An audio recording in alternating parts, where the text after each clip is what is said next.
ہم پڑھے ہیں کاماز ان سینٹنس کے متعلق، یعنی ایک جملے کے اندر کاما کے نشان کا استعمال کس طرح سے کیا جاتا ہے، اور کاما کیا ہوتا ہے؟ یہ ایک قسم کی پنکچویشن ہے اور اسے اس طرح سے لکھا جاتا ہے۔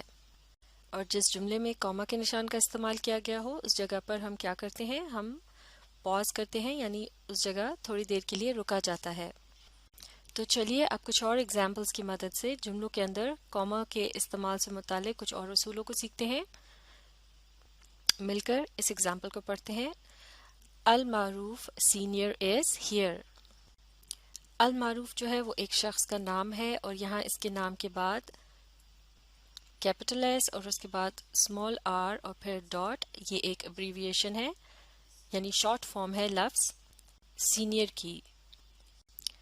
اگر باپ اور بیٹے دونوں ہی کو ان کے خاندانی نام سے پکارا جاتا ہو، یا پھر دونوں کا بالکل ایک جیسا ہی نام ہو، تو جب باپ کا نام لکھا جائے گا یا پکارا جائے گا تو اس کے ساتھ سینئر کے لفظ کا استعمال کیا جائے گا، تاکہ یہ پتہ چل سکے کہ باپ کا ذکر ہو رہا ہے۔ اسی طرح سے اگر باپ کی جگہ بیٹے کا ذکر ہو تو پھر اس کے نام کے ساتھ جونیئر کا لفظ استعمال کیا جائے گا، اور یہاں جے کیپٹل اور اس کے بعد اسمال آر ڈاٹ، یہ ہے ابریویشن لفظ جونیئر کی۔ اور اس سے کیا مراد ہے کہ اس جملے میں اب بیٹے کا ذکر ہو رہا ہے۔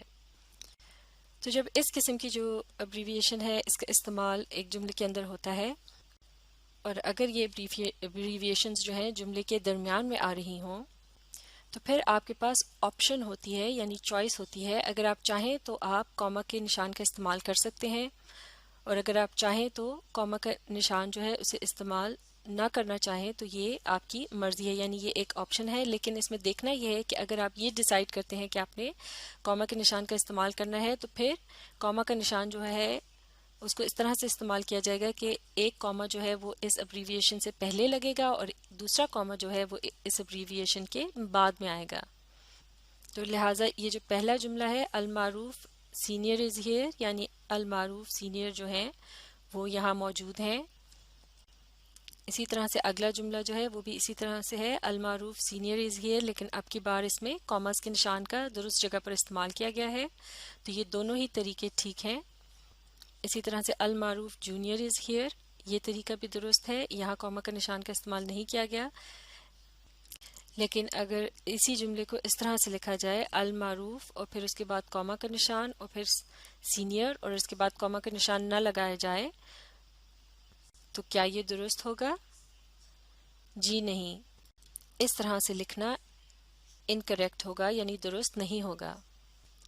تو اب ہم ان ایگزامپلز کی مدد سے کاما سے متعلق اگلے رول کو آسانی سے سمجھ سکتے ہیں۔ مل کر اسے پڑھیں گے۔ Traditionally, if a person's name is followed by senior or junior, a comma follows the last name.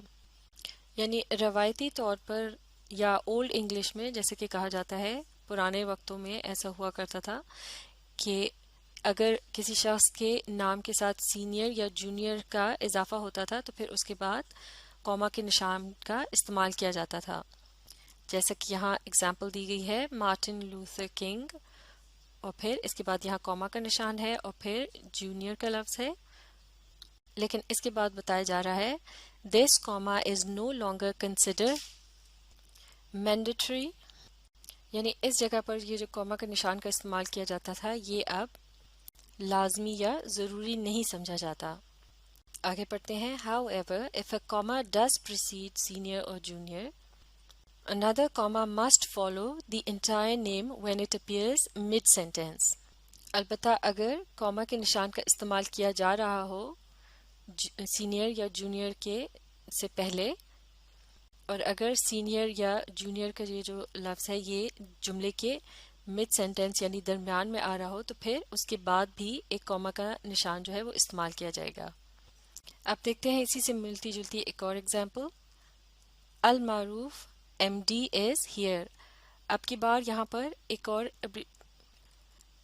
ایک شارٹ فارم استعمال کی گئی ہے ایم ڈی کی، M capital dot D capital اور اس کے بعد بھی ڈاٹ ہے۔ اس قسم کی جو شارٹ فارم ہے اسے ایکرونیم کہا جاتا ہے، جس میں کیپٹل لیٹرز کا استعمال کیا جاتا ہے، جیسے کہ یہاں ایم اور ڈی دونوں ہی کیپٹل ہیں۔ اس قسم کا جو ایکرونیم ہے یہ ڈاکٹر آف میڈیسن یا مینیجنگ ڈائریکٹر کے لیے استعمال کیا جاتا ہے۔ تو لہٰذا اگر کسی قسم کا بھی ٹائٹل وغیرہ کسی شخص کے نام کے ساتھ اس جملے میں استعمال ہو رہا ہو اور یہ ٹائٹل جملے کے درمیان میں آ رہا ہو، تو اس سے پہلے اور بعد دونوں جگہ یا تو کوما لگا سکتے ہیں یا دونوں ہی جگہ کا کوما کا استعمال نہیں کیا جائے گا، یعنی یہ ایک قسم کی آپشن ہے آپ کے پاس، آپ کی چوائس ہے۔ لیکن اگر آپ اس سے پہلے کوما کا نشان لگاتے ہیں تو اس کے بعد بھی ضرور کوما کا نشان لگانا ہوگا، ورنہ یہ جو پنکچویشن ہے اس جملے کی وہ درست نہیں ہوگی۔ اور اس کی وجہ یہ ہے کہ اگر آپ یہ جو سیکنڈ کوما ہے اس کو اس جملے سے خارج کر دیتے ہیں یا ہٹا دیتے ہیں اور پھر اگر اس جملے کو پڑھا جائے المعروف ایم ڈی از ہیئر، تو ایسا لگ رہا ہے جیسے آپ المعروف نامی کسی شخص کو بتا رہے ہیں کہ ایم ڈی پہنچ گئے ہیں، جبکہ ایسا نہیں ہے۔ ایم ڈی جو ہے وہ المعروف کے ہی نام کا حصہ ہے یا ان کا ٹائٹل ہے اور ان کے نام کے ساتھ جوڑا گیا ہے، تو لہٰذا اس سے پہلے اور بعد دونوں ہی جگہ کوما کا جو نشان ہے اس کا استعمال بہت ضروری ہے، یعنی یہ جو دو کوماز ہیں ان کا ایک ساتھ استعمال کرنا ضروری ہے، اور یا پھر آپ اس جملے کو ان کوماز کے بغیر بھی لکھ سکتے ہیں۔ تو لہٰذا اب ہم اس ایگزامپل کی مدد سے اگلے رول کو سمجھ سکتے ہیں جو کہ ہے Similarly, use commas to enclose degrees or title used with names. یعنی اگر کسی شخص کے نام کے ساتھ ان کے کوئی ڈگری یعنی جو سند انہوں نے حاصل کر رکھی ہو یا ان کا کوئی ٹائٹل یا خطاب وغیرہ استعمال ہو رہا ہو اور اگر اس کے ساتھ آپ نے کاماز کا استعمال کرنا ہو تو تب بھی آپ اسی رول کو فالو کریں گے کہ کاما اس سے پہلے اور بعد میں بھی لگایا جائے گا یا پھر دونوں ہی جگہ نہیں لگائیں گے۔ چلیے اب ذرا مختلف قسم کی اگزامپل دیکھتے ہیں، مل کر اسے پڑھیں گے۔ He said, I don't understand. یعنی اس نے کہا مجھے سمجھ نہیں آ رہی، معاف کیجیے گا میری سمجھ میں نہیں آ رہا۔ تو یہ جو الفاظ ہیں I don't understand، ان سے پہلے اور ان کے بعد میں اسپیچ مارکس کا یا کوٹیشن مارکس کا استعمال کیا گیا ہے، یعنی جس شخص کے متعلق اس جملے میں بتایا جا رہا ہے یہ اس کے لفظ بلفظ الفاظ ہیں، یعنی یہ وہی بات ہے بالکل اسی طرح سے لکھی گئی ہے جس طرح سے اس نے کہی ہے، اور اسے کہا جاتا ہے ڈائریکٹ سپیچ۔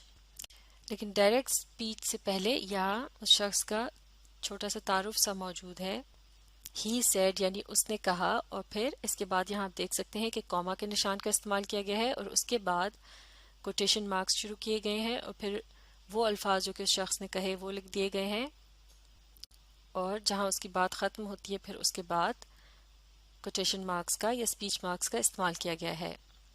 تو یعنی اس جملے سے آپ اندازہ لگا سکتے ہیں کہ اس کا ایک حصہ جو ہے وہ تو ہے ڈائریکٹ سپیچ، اور یہ دوسرا حصہ جو ہے جو ایک قسم کا ریفرنس ہے، ان دونوں کے درمیان کوما کے نشان کا استعمال کیا گیا ہے۔ تو لہٰذا جب کسی جملے کے اندر ڈائریکٹ سپیچ کا استعمال کیا جاتا ہے تو باقی کے جملے کا جو حصہ ہوتا ہے اس سے اس کو الگ کرنے کے لیے یا الگ دکھانے کے لیے ان دونوں کے درمیان کوما کے نشان کا استعمال کیا جاتا ہے، اور اس جملے کو پڑھتے وقت بھی کوما کے نشان کی جگہ پر تھوڑی دیر کے لیے وقف کیا جائے گا یا رکا جائے گا۔ اب دیکھتے ہیں اسی سے ملتی جلتی ایک اور ایگزامپل، یہ ہے Why I asked, don't you understand؟ یعنی کیوں میں نے پوچھا تمہاری سمجھ میں نہیں آ رہا۔ تو اب یہاں آپ دیکھ سکتے ہیں کہ اس جملے کے اندر ڈائریکٹ سپیچ جو ہے اسے بیچ میں توڑا گیا ہے اور پھر باقی کے حصے کو مکمل کیا گیا ہے۔ اس کا پہلا حصہ جو ہے وہ ہے وائی، جو کہ یہاں سپیچ مارکس یا کوٹیشن مارکس کے اندر ہے، پھر اس کے درمیان اس کا ریفرنس سا موجود ہے یعنی آئی آسکڈ، جس سے پتہ چل رہا ہے یہ بات یا یہ جملہ کس نے کہا یا کس نے پوچھا، اور پھر جو باقی کے الفاظ ہیں جو کہ کہے گئے ڈائریکٹ سپیچ کی صورت میں انہیں جملے کے اگلے حصے میں مکمل کیا گیا ہے اور انہیں بھی سپیچ مارکس یا کوٹیشن مارکس کے اندر لکھا گیا ہے۔ یعنی مکمل جملہ جو ڈائریکٹ سپیچ کا حصہ ہے وہ اس طرح سے ہے وائی ڈونٹ یو انڈرسٹینڈ، لیکن اس کے پہلے حصے کو لکھ لینے کے بعد اس کے ریفرنس کو جملے کے بیچ میں شامل کرنے کی کوشش کی گئی ہے، اور اس کے لیے دیکھتے ہیں کہ کوما کے نشانوں کو کس طرح سے استعمال کیا گیا ہے۔ سب سے پہلا جو حصہ ہے ڈائریکٹ سپیچ کا، اس کے آخر میں یہاں سپیچ مارک ختم کرنے سے پہلے کوما کے نشان کا استعمال کیا گیا ہے، اور اس کے بعد یہ